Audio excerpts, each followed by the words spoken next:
The statements we're about to show you are from the Holy Quran, and is said to be the official, unchanged, pure word of God, revealed over 1400 years ago.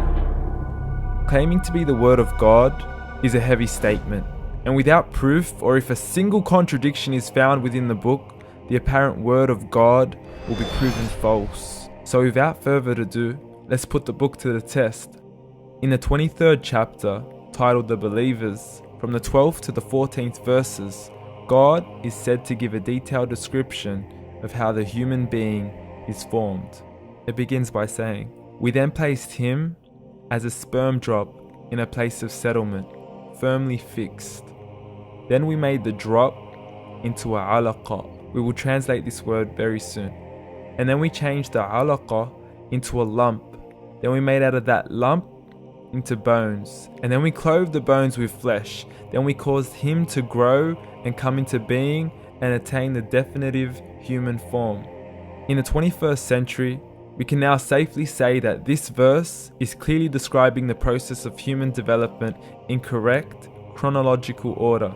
However, what we should be paying attention to in particular is the second stage, referring to the development of the embryo.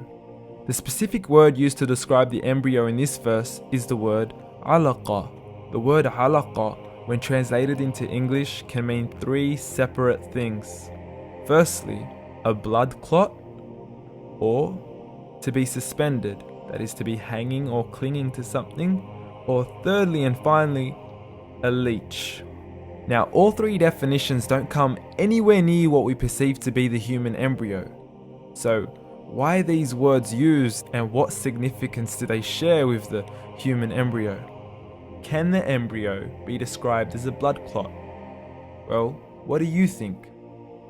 In the 3rd week of embryonic development, a tubular heart joins with the blood vessels to form a primordial cardiovascular system, and by the end of the 3rd week, the blood is circulating and the heart begins to beat on day 21.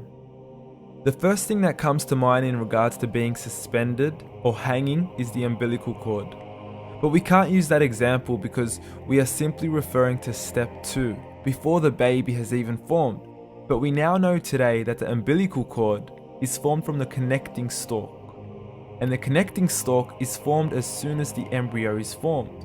The embryo's connecting stalk has even been described by John Allen and Beverly Kramer as an object to suspend the developing embryo in the extra-embryonic column.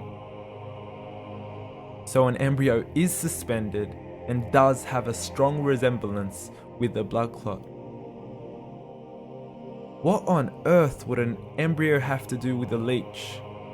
Figure A shows the structure of an embryo at 25 days. Figure B shows a leech. Now please note once again that the embryo in this stage is no greater than the size of a kernel of wheat. This is an X-ray of the embryo at 22 days. This is the internal structure of a leech.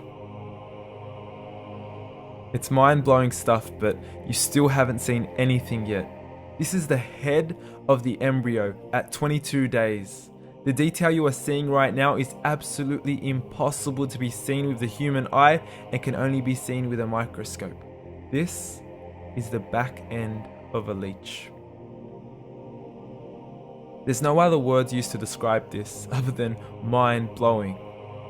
The pictures we have shown you are impossible to be seen with the human eye or even to be predicted by the human mind. Once again, the verses we have shown you were revealed over 1400 years ago to a man who couldn't read nor write. Are these the words of God?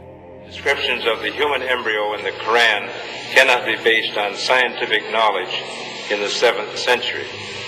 The only reasonable conclusion is that these descriptions were revealed to Muhammad from God, from God, from God, from God, from God.